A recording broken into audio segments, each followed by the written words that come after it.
Charlotte Bronte, Emily Bronte, Anne Bronte. All of them began publishing as Currer Bell, Alice Bell, and Acton Bell. Androgynous names that sufficiently disguised their gender identity. Mary Ann Evans wanted to be taken seriously as a writer, and so she published throughout her life as George Eliot. Jane Austen was known for most of her literary life and career as anonymous. Virginia Woolf, I believe, was right when she said in the 20th century that most anonymous writers in history must have been women. I am the successor of these anonymous pillars of our literary history. I am the daughter of the witches that they could not kill in Salem. I am Shakespeare's sister, unheard of, unread. I am the woman that they could not shut up. I write not only because it is personal, a deeply therapeutic, a profoundly cathartic process for me as a writer, though that also. I write not only because I think that is what I can do best, though that also, but I write primarily because I have a voice and I have a pen in a world where even today the rights of gender minorities seems like a radical fairy tale alien concept. I write because I am acutely aware of the privileges and responsibilities that come with an Ivy League education. I write because writing is a political act. For far too long, our stories have been told by other people in ways that they wanted to. For far too long, our ink has been whitewashed, silenced, gaslighted, and therefore I write. When I learned for the first time how criminal it was for Azar Nafisi and her 7 female students to read harmless works of fiction in Iran, works like Pride and Prejudice, Madame Bovary, Anna Karenina, when I realized how revolutionary it was for these women to read Lolita in Tehran, I realized that I must keep writing, that I am on the right track, because till date, there are women around the world that are dangerously risking their lives only to read. So today, the message that I want to pass on is the message that I've received from my mother and my mother's mother and all the women writers that I have admired. That if there is a story that you want to tell, say it. If there is a book that you want to read and you cannot find it on the bookshelf or in the bookstores, write it. My journey as a woman writer started actually a very, very long time ago. In fact, I was just 6 years old when my first piece was published in Shankar's International Children's Competition, and I went on to get a gold medal when I was 15 on the best piece of creative writing amongst children of 70 countries. I must tell you that I was goaded into all this by my writer mother. She was a poet and she was a novelist, and it was her mother also who was a writer. So I don't know really if I can claim too much for myself, but yes, you do need that background, or you need the genes perhaps to keep writing. So I kept on writing. This has become my profession. I've written thousands and thousands of columns, but most of all, as a book writer, I started by writing my first book on PR maybe about 20-25 years ago, when I felt that nobody understood the profession. Then I wrote the second book, and the third book, published by B Books, also plans to update people on all the newer trends in public relations. So my really advice to women writers and women who are novelists, those who are writing non-fiction, all of this is to keep on at it, to be very, very focused on your own topic, because I think everybody wants to read from someone what they specialize in. And this is what I have done. So this is what I've shared. I may not really go into novel writing, but yes, I will write many more professional books, hopefully. So the message again is keep writing, but writing to your strength. I'm Neeta Bajoria. I am a short story and travel fiction writer. I enjoy writing a lot, and writing is like energizer for me. The day I am not able to write, I find it very difficult to pass the day, and I love reading. My first book is a novel, but I enjoy writing short stories more. I used to write since my childhood, but I had never completed any manuscript at that stage of time. Later, I went into teaching kids, and then I did interior designing and became a kitchen manufacturer. Worked with my husband, and later. The fire to do something in writing was there within me, and it started making me very uneasy.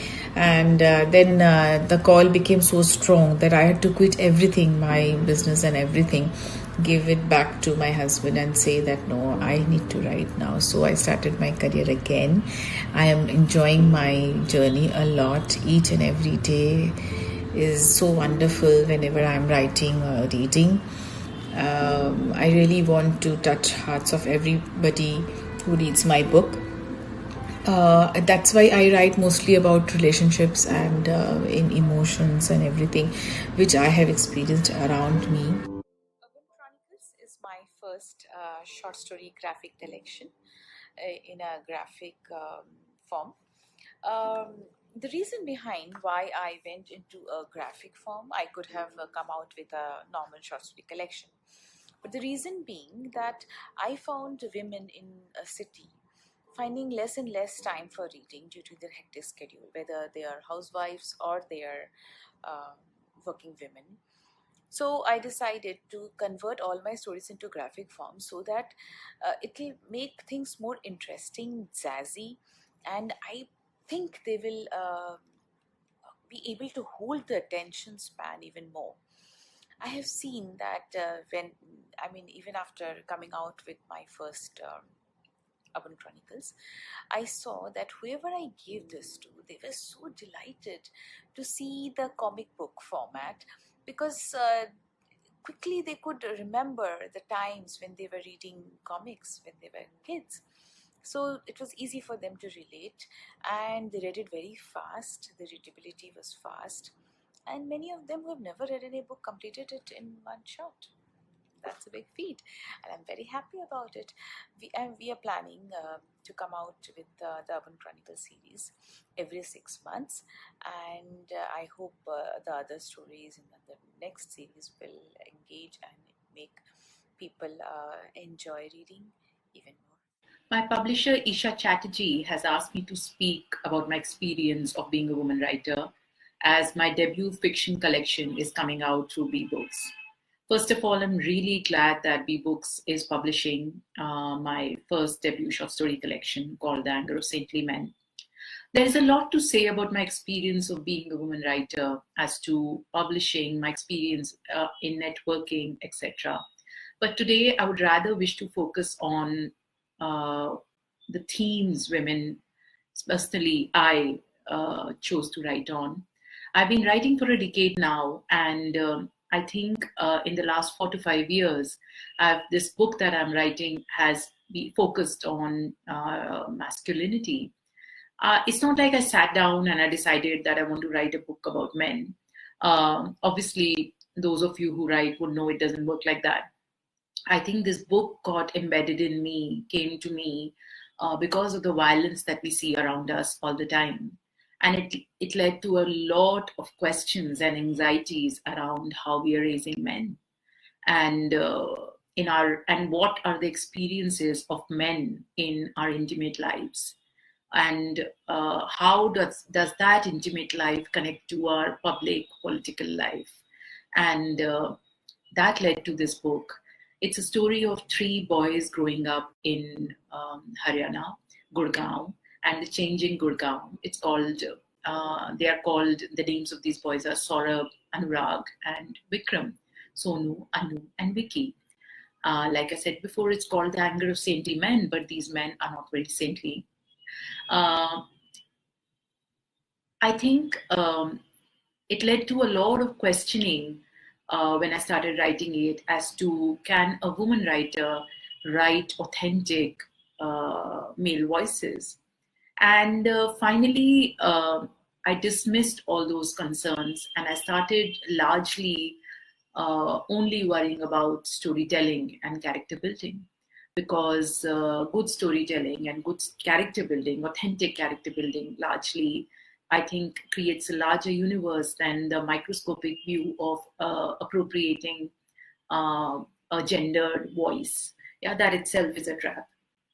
I I hope you enjoy and engage with the book as much as I enjoyed writing it, and I hope it also leads to much more debate and discussion on how we raise men, on masculinity, which is deeply relevant in today's times. And perhaps I would be really glad if it could create some discussions. Yet again, keep talking, keep discussing. Happy Women's Day. Namaskar. Happy Women's Day to all of you. Actually, my writing journey is starting almost, I think it's 7, 8 years ago, in 2012 and 2013, in that age period. Um, it's behind my writing journey starting. You can say that there is a great influence from my mother-in-law. She was a great inspiration for me, and she always uh, helped me to do something more. And in that way, and I am a very fond of art and culture and heritage. So I thought that there are so many things which is still now it's not revealed for all the people. So I started my work on those fields, and definitely it's helped me to, because I love to know and reading and sharing the knowledge. And my mom also, from childhood, I read a lot of books, and which is very much helpful for me nowadays. And those two women are a very good part in my life. And then, according that, I try to follow my path, and I did my research in the various field of our Indian culture and Indian tradition and how the woman is working. And basically, I am an artist also, so always I try to find some art related things, and how the women are taking part in that thing. That is also my subject. I am very much respectful to Holy Mother Sarada, and I believe that her blessing is very important for me. So you can say that these three women in my life is very important, and Andoran is my daughter, and she is also a very interesting person who helped me a lot and who encouraged me always. So that is also a very important part of a woman's writer, to help getting from the family, and I am very fortunate about that. And my family is always supporting me. And for would-be writer or the new writers, I have to say that there is a dedication, passion, and the hard work and the deep essence of love. What you actually want to do, and then your pen will be goes very smooth. So I think this is for me. This is the thing. And this, again, I can say that Happy Women's Day to all of you, and thank you, V Books, for giving me this opportunity to say something about the